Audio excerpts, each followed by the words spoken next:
haven't released him yet, but pretty sure that's the case.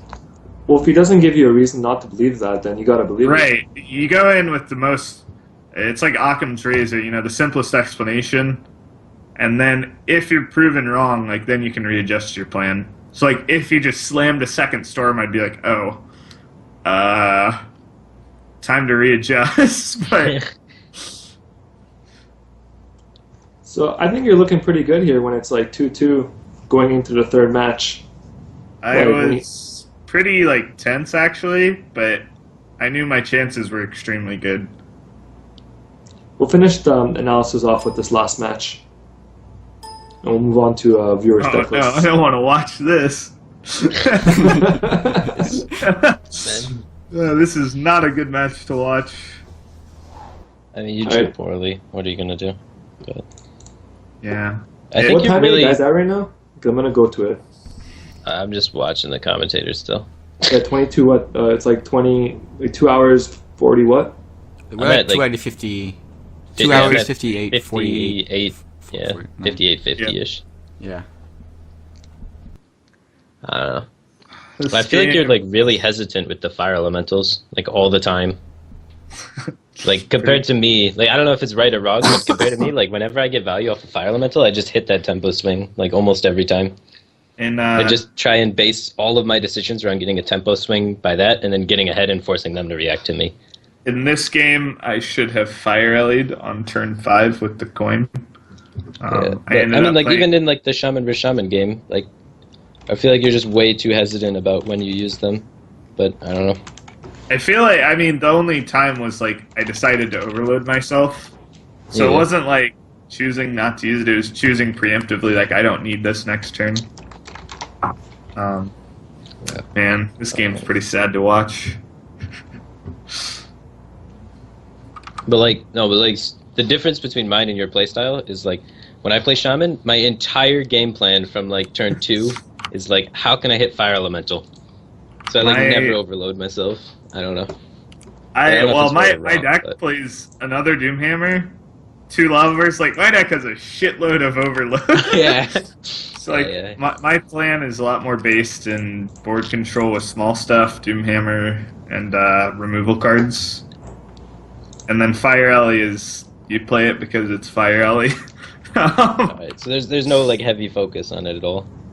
I'm not thinking on turn 2, when can I Fire Alley, that's for sure.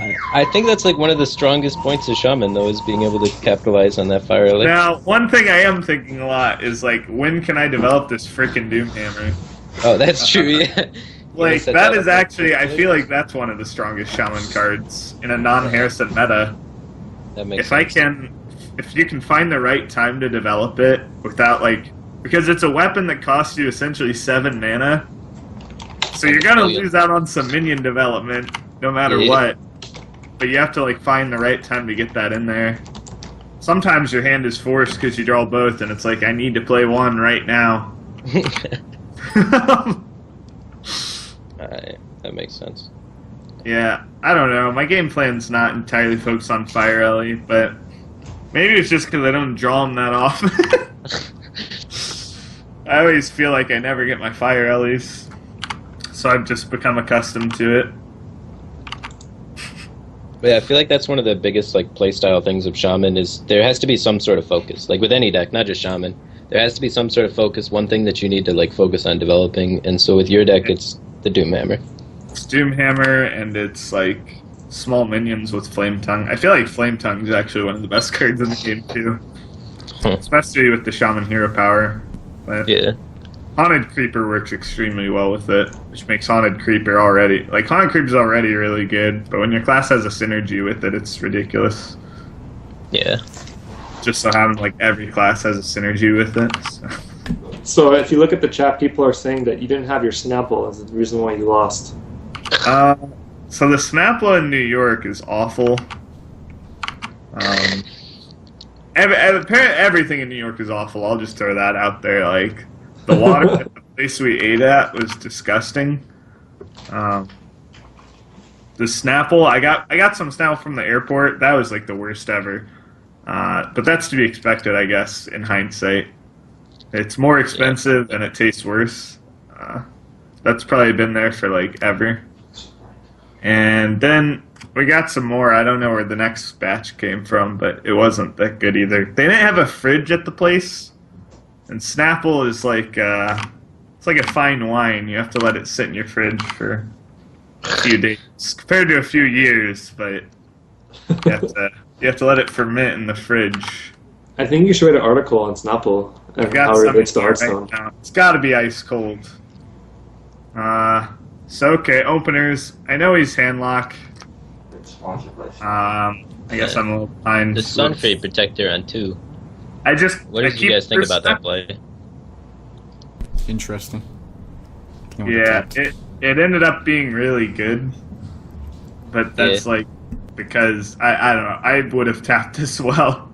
Yeah, I would have definitely tapped, but it's interesting to see it play out. Like it actually like won him the game, kinda. I know it's weird because like the Shaman always throws back Rockbiter and Lightning Bolt in this matchup because they don't expect it. 2-3 is like good, surprisingly. But if I had Rockbiter, it'd be like, this guy's terrible. Yeah, you would have just lost on the spot. But I think for a bad matchup, like it's a good risk to take. So especially with the Iron Beak, now he's just like randomly super far ahead, and I'm like, oh, well then. He actually played really well the opening though. Like for a matchup that you're not favored in, these are kind of the risks you have to take to get yourself a chance. Yeah, and now he draws 2 Mountain Giants, and he's like, okay, well, I need to start tapping. D2's really tense right now. Well, yeah, it's an awful matchup. He knows what I play. He knows I have the Lava Bursts. He knows he's not favored. He's thinking he probably has Hex. He probably has Earth Shocks. Like, yeah, whenever you're the person with the questions and your opponent has the answers, especially in a high pressure situation, you feel tense. Oh yeah. When you're the person with the answers, like I'm sitting on Earthshock and I'm thinking like, come on, Twilight Drake, like, and he just didn't have them. You know, he drew Mountain Giants, and it was actually, it looks like D2, I would assume, did some math in his head here on drawing cards to play a turn 6 Giant, and I don't know. I didn't really expect a Giant based on this play line. He hadn't tapped at all. Yeah. Not a single tap. So here I was thinking, like, okay, he must not have a Mountain Giant. He obviously doesn't have a Twilight Drake. His hand's got to be spells. Like, it's very weak spells. So I'm just kind of sitting back, waiting for him to draw the Twilight Drake. If he had a Mountain Giant in his opening hand, I feel like he would have tapped instead of playing the Sun Fury. Yeah, it's almost like his cards came in like the perfect order to lead him down the correct play line. Yeah. However, like he is playing, you know, decently. Yeah. Of the matches he's played, this one he's played the best so far, I think. Yeah. I agree. Oh, Jiraxis. Now he has the option of like, how do you trade with this board? Do you push for damage? Do you trade off? He decides to trade off, and that's you can't not trade off. So that's correct. And also, like, kind of plays around that Lightning Bolt. So here's like the turn. Okay, here's the turn. This is the game. Well, I don't think the game would have been won off this, but it's still the correct play nonetheless. Is to coin out a Fire Alley. It was a mistake on my part. I played Azure Drake. I was playing very conservatively. I wanted to set up spell power, and I should have known he had a Soulfire, but I didn't think he had Mountain Giant into Soulfire, which was very devastating. At this point, I'm really far behind. As Firebat has said, like, the worst that could have happened when I Fire Ellie, well, he would have done the exact same thing, but traded the... Oh, he wouldn't have had the 2-2. The worst that can happen is Siphon Soul, which spends their whole turn... Now, I put him on having a Siphon Soul was the thing. So I guess even if he has it though, like worst case, you're okay. Right, worst case, you drop an Azure. Yeah. Now my hand is absolute garbage. D2 is even emoting me, which shows he's feeling pretty good right now. Well, he's actually probably still tense about the Hex, but after after I sit there waiting, I think he pretty much knows. I'm just trying to think right now if there's a play I can do like Fire Ellie the 8/8 and then pass. I did not want to Lightning Bolt Lava Burst it. I wanted to try and come up with some like cute play. Like I call them like Strife Crow plays, because Strife Crow is always like very heavy on minion development over removal. Like this is not a Strife Crow turn, unfortunately. Yeah. And the second giant, when that comes down, that's it's gonna break the back here. To be honest, I like those plays. It's because the way I see it is that minions don't have charge and spells have charge. Spells have charge. Well, here was why I didn't end up like. I wanted to do something kind of fun, but if you had the siphon, you lose. And I still put him on the siphon in my head, and he happened to top deck it. But the Faceless, the Mountain Giant, and the Shadow Flame were all cards that are not playable for the first 6 turns, or first 5 turns. So of those cards, the card pool that they come from, Siphon Soul is in that card pool. Of like, those could be the cards he has in his hand. And now I'm in an awful spot. I'm not drawing... I haven't drawn the Hex, I haven't drawn Doomhammer. Like, Doomhammer would have actually been really solid there. You just coin it out, clean up the 2/1, and start hitting his face, and you hope to burst him out, because that's your eventual win condition in this matchup. And now he can go like tap Giant, and it just keeps getting worse. Because now if I don't answer this Giant, he has Faceless even. You're playing from behind at this point. Honestly, my chance back in the game was for his deck to offer him a Twilight Drake. And in 25 cards this game, it never did. So, I mean, he played well. The deck gave him the cards that it needed to. And now I think his lineup play. I think I'm forced. I actually go with Lightning Storm Coined Fire Ellie, knowing I need to hit a 3-roll. I'm just like, this is a 50-50 moment. If I can't do this, you know, the game's over anyway. And even with this playline, with my previous thought of he has a Siphon Soul, I'm still in a shitty spot.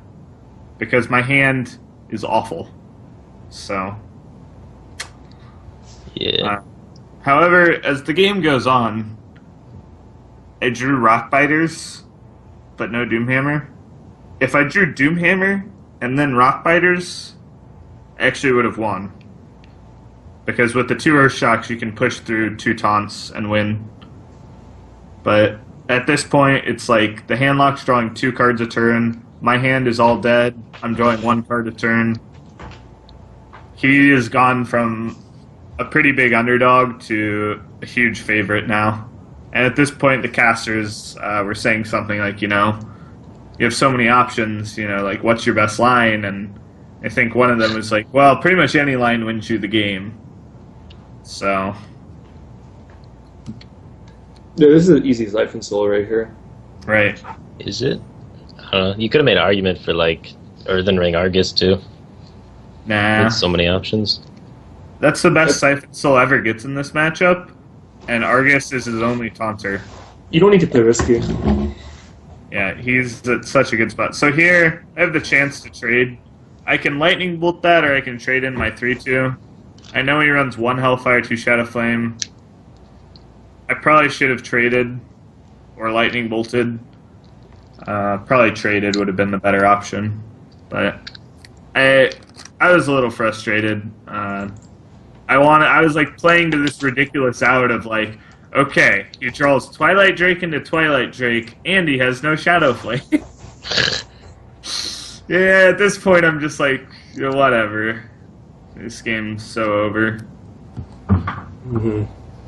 I think I hit the spell power here. Yeah, so I go ahead and remove this piece of shit card. Brutal. Now he pretty much just grinds you out until the end. Yeah, I mean, when you draw 2 cards a turn, and you're not within the range of lethal of your opponent, and you're ahead on life, the game's gonna play itself.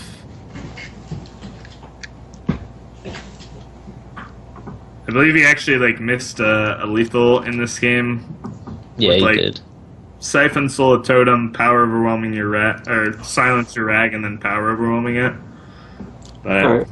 While we finish this game up, you guys can post deck lists that you want Firebats and Chakki to help you out with, and we'll have those up shortly.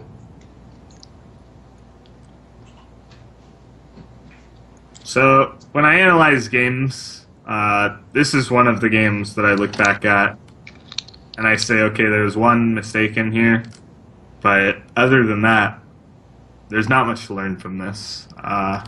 Oh yeah, after the one mistake, it just kind of altered the way you had to play the rest of the game, which was just like not optimal for the rest of it.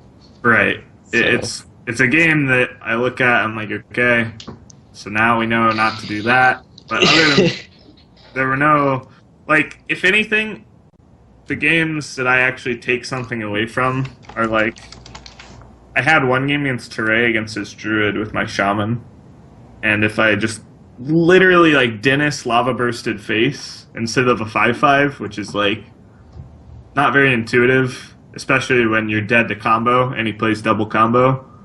And I'm sitting there like, okay, there's a 5/5, here's a Lava Burst. Seems pretty easy. I had Lava Bursted the 5/5, but in hindsight, if I just Lava Bursted Face, I actually would have just won. That's one of the games where you have to look at it and be like, I ended up playing, like, I still played to an out, and the out I played to was top decking my second Rockbiter. But rather than that, I think it was just smarter to just not respect combo at all. I just think me and a lot of other pro players have been burned a shitload by not playing on combo against Druid. Yeah. It's one of those things, it's just like, you just get fucked. Every time you don't play around it, they have it. Jeez. Oh, there's a Twilight Drake, actually. Wow. Yeah. Well, unfortunately, he didn't play Twilight Drake, and then Argus it. So what do you guys think about Rag and Handlock? I don't play much Handlock. I don't know if Firebat does, but Yeah, it play doesn't a seem lot of Handlock. amazing. It doesn't not seem worth- amazing to me, but like, because here it's just very obviously a win more card in this matchup. It's I'm really not good sure- against Miracle Rogue. If that's what you're teching Handlock to beat, then you Yeah. throw in the Ragnaros as the finisher against Miracle Rogue. Yeah, we couldn't Okay, actually well. check against our groups. We didn't know our groups before we submitted deck lists. So, like, after you see the group and you're like, oh, Teray's in my group, yeah, it makes sense. But Yeah. before, like, he put the Rag in willingly, and I think it's probably just something he was comfortable with rather than having, you know, this, like, logic of this is what I want to do. This is why I have it. So, SpArk, you want to explain to them our next part of the show? Alright, so basically what we're going to do is the chat is going to post some deck lists, like whether it's some casual half for fun deck list or whether they're trying to make it more competitive. They're going to post the deck list, and basically we're going to open it up and we're going to try and help them out. Maybe if they have some sort of budget restriction, then we'll take that into account. And yeah, so do you guys just want to move on to that since this game is basically over? Let's sure. do it, team. Quick, cut before the miss lethal. he hits lethal, guys, don't worry. He is lethal right now. Yeah, I know. Don't worry, guys, he sees it. Even with the boomsticks going, and Yeah, everyone's like cheering and stuff, and you can kind of like hear that a little bit. yeah, there were some small issues with the event. It was pretty well run by Blizzard. You couldn't see couldn't the hear screen of words. anything. You couldn't make out words, but every time the casters would like, because the casters have to hype up lethal for the stream. You should just let it play, SpArk. Okay.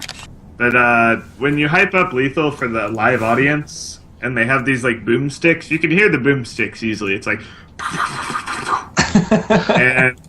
and like every time you hear those, you're like, well, I guess I win, or well, I guess I lose. It's like, Okay. it's interesting. So the first deck list that we have is the hand crusher mage that was like on Hearthstone.